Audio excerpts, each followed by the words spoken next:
Hello everyone, कैसे हो आप लोग। आई होप आप अच्छे होंगे। जो फर्स्ट पार्ट हमने कल स्टडी किया था इलेक्ट्रोकेमिस्ट्री का, उसमें हमने प्रोडक्ट ऑफ इलेक्ट्रोलाइसिस को स्टडी किया था। इलेक्ट्रोलाइसिस के जो प्रोडक्ट है उनको स्टडी किया था।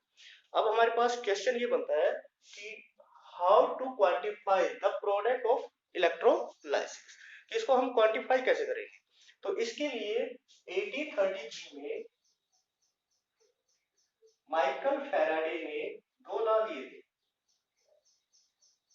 गिव टू लॉज, और इन लॉ के अकॉर्डिंग जो फर्स्ट लॉ था उसके अकॉर्डिंग तो कि amount of chemical reaction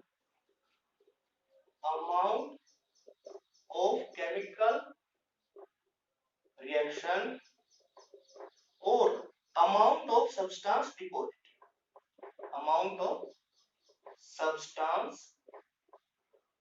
deposited is directly proportional to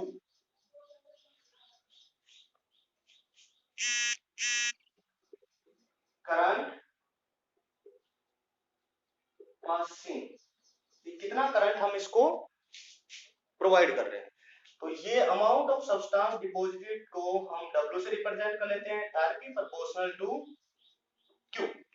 ये हम चार्ज, ये इतना चार्ज हमने पास किया तो ये डायरेक्टली प्रोपोर्शनल का जितना चार्ज हमने बढ़ाया, करंट हमने सप्लाई किया, उतना ही जो अमाउंट है वो डिपॉजिटेड होती आ जाएगी। और हमें पता है कि every directly proportional have a constant, तो इसको हम W इक्वल टू ZQ ऐसे हम रिप्रेजेंट करें। और Q we know is equal to I into T। यहां ये तो हो गया चार्ज इन कूलम, I हो गया करंट इन एम्पियर, और T हो गया हमारे पास टाइम। तो अगर हम इस Q की जगह रिप्लेसमेंट करें तो Q की जगह हम क्या रख सकते हैं, IT। W equal to Z into I into T। और अगर हम इनको इसको रखें 1 एम्पियर,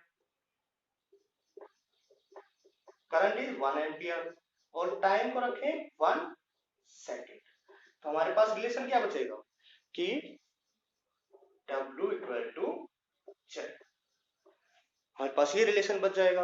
तो that's the first law of Faraday, कि जितना ज्यादा हम करंट पास करेंगे उतनी ही ज्यादा अमाउंट डिपॉजिटेड होगी, यानी वो मेटल जो है, वो सब्सटेंस जो है वो रिड्यूस होके डिपॉजिटेड हो जाएगा इलेक्ट्रोड के ऊपर।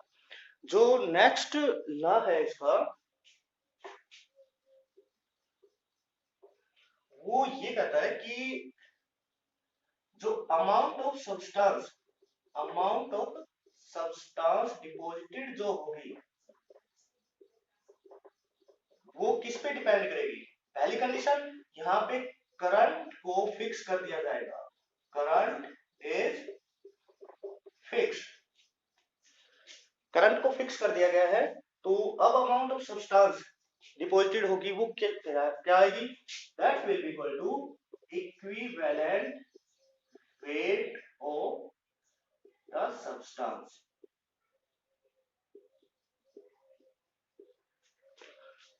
अब ये है कि हम इक्विवेलेंट वेट कैसे निकालेंगे। तो इक्विवेलेंट वेट हमारा कैसे आएगा, equivalent weight will be equal to atomic wait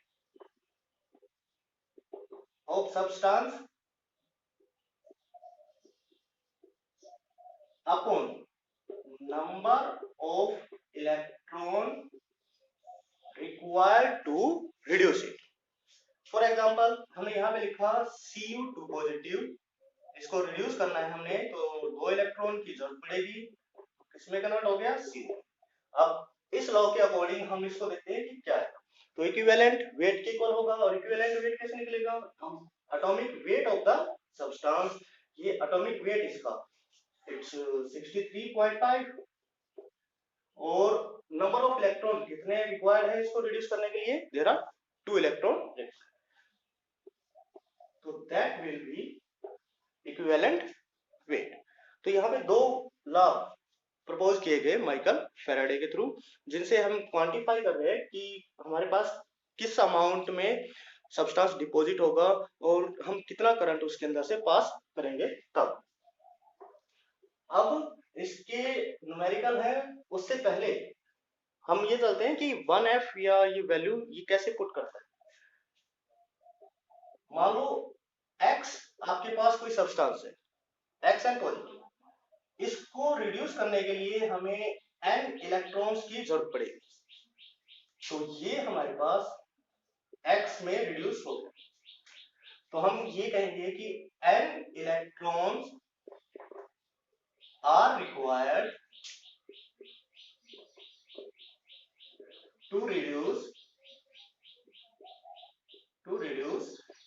1, क्योंकि एटम कितना है 1 एटम ऑफ X। और अगर हम कहें n into 6.022 into 10⁻³ electrons are required to reduce, क्या आ जाएगा 1 मोल ऑफ X।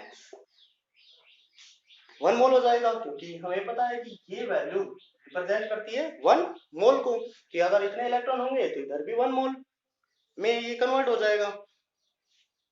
अब ये आता है कि इतने इलेक्ट्रॉन में चार्ज क्या आएगा, इतने इलेक्ट्रॉन में चार्ज क्या आएगा, तो हम कहेंगे n इंटू कितने इलेक्ट्रॉन है 6.022 इंटू 10⁻23, और एक इलेक्ट्रॉन पे चार्ज कितना है 1.6 इंटू 10⁻⁻19 कूलम।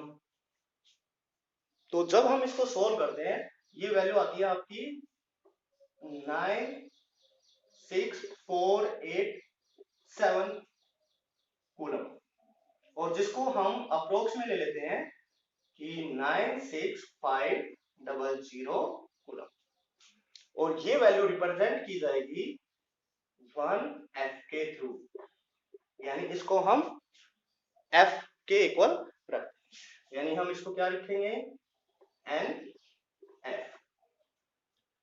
अब कुछ प्रॉब्लम्स लेते हैं हम, उसके बाद अब प्रैक्टिस करना इसकी। तो जैसे हमारे पास क्वेश्चन आ गया कि Al3 पॉजिटिव है, Al3 पॉजिटिव को रिड्यूस करने के लिए कितना चार्ज रिक्वायर्ड होगा। तो Al3 पॉजिटिव को अगर हम 3 इलेक्ट्रॉन देते हैं तो कितना Al में कन्वर्ट हो जाएगा, तो कितने 3 इलेक्ट्रॉन यानी 3F, क्योंकि इलेक्ट्रॉन पे अभी हमने चार्ज देखा कि पूरा 1.6 इंटू 10⁻⁻19 कूलम, और इनटू में हमने 6.022 इंटू 10⁻23 एटम्स किया, तो वो आपका 1F के इक्वल आएगा, और N की जगह पे यहाँ क्या है 3, तो हमने लिख दिया 3F। 3F are required to reduce Al3 positive to Al। ऐसे ही आपके पास है Cu2 पॉजिटिव से Cu बनना है, तो 2 electrons are required, then there is a formation of Cu। तो यहाँ पे कितना चार्ज आएगा, देयर इज ए 2F, क्योंकि N तो 2 है और इन पे चार्ज नहीं का था F, या तो हम इसको ऐसे लिख देंगे, या 2F की जगह पे हम इनटू F की जगह क्या 96500 कूलम हम ऐसे लिख देंगे। ऐसे ही अगर हमारे पास है Na पॉजिटिव प्लस इलेक्ट्रॉन, तो ये हमारे पास Na में कन्वर्ट हो जाएगा और चार्ज रिक्वायर्ड होगा देयर इज ए 1F की रिक्वायरमेंट होगी। ऐसे ही हमारे पास मान लो हमारे पास क्वेश्चन आ गया कि H2 में जो O2 को ऑक्सीडाइज करना है हमने, क्योंकि O2 यहाँ -2 है, -2 से 0 पे, तो 1 मोल या 2 मोल में, मोल कुछ भी हो सकता है, जैसे यहाँ तो हम ले रहे हैं कि अगर हम इसको ब्रेक डाउन करते हैं इट्स 1 मोल, तो ये हो जाएगा 1/2 O2 में, क्योंकि एक ही ऑक्सीजन है, और प्लस में H2, ये हमारा ब्रेक डाउन है। तो 1 मोल ऑफ H2 में कितना चार्ज रिक्वायर्ड होगा कि ऑक्सीजन को ऑक्सीडाइज कर दिया जाए, तो हम इसको ब्रेक डाउन करके लिखेंगे H2O, हमने लिख दिया अभी H2 प्लस 1/2 O2, ये हमारा स्केलेटन बैलेंस है। इसको यहाँ पे आने के लिए ऑक्सीजन एक है, एक ऑक्सीजन पे -2 का चार्ज होगा, और ये 1/2 O2 में कन्वर्ट हो जाएगी, पर कितने इलेक्ट्रॉन लॉस करेगी? -2 है, तो इलेक्ट्रॉन कितने लॉस होंगे? 2 इलेक्ट्रॉन लॉस होंगे। तो यहाँ हम लिखेंगे 2 इलेक्ट्रॉन लॉस हो गए, और 2 इलेक्ट्रॉन लॉस होने का मतलब कि n क्या आ गया? 2, और एक इलेक्ट्रॉन पे n इलेक्ट्रॉन पे चार्ज कितना? 2f। यानी 1 मोल वाटर को ऑक्सीडाइज करने में, 1 मोल वाटर को ऑक्सीडाइज करने में ऑक्सीजन में ऑक्सीडाइज कर रहे हैं, तो हमारे पास 2f इलेक्ट्रॉन 2f चार्ज की रिक्वायरमेंट होगी। और अगर ये 2 मोल होता तो यहाँ हम 4 कर देते। ऐसे ही मान लो आपके पास है कि Fe3 पॉजिटिव, फेरिक से फेरस पे आना है प्लस इलेक्ट्रॉन, तो ये Fe2 पॉजिटिव में कन्वर्ट हो गया। तो हमारे पास जो चार्ज रिक्वायर्ड होगा वो होगा 1f, क्योंकि एक इलेक्ट्रॉन की रिक्वायरमेंट हुई है, तो n इक्वल टू 1, और ये हो गया चार्ज। और अगर हम इसी को कन्वर्ट करें Fe3 पॉजिटिव से Fe, तो यहाँ कितने इलेक्ट्रॉन रिक्वायर्ड होंगे? दैट्स रिक्वायर 3 इलेक्ट्रॉन, और 3 इलेक्ट्रॉन का मतलब चार्ज कितना रिक्वायर्ड होगा हमारे पास? 3।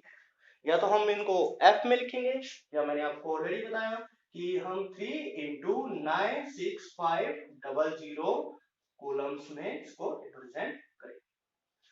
तो ये इस टाइप के आपके पास कुछ न्यूमेरिकल्स हैं कि फैराडे लॉ के ऊपर how to quantify the electrolysis. आप उन पे प्रैक्टिस करना, और कोई प्रॉब्लम हो तो हम डिस्कस करें। Thank you.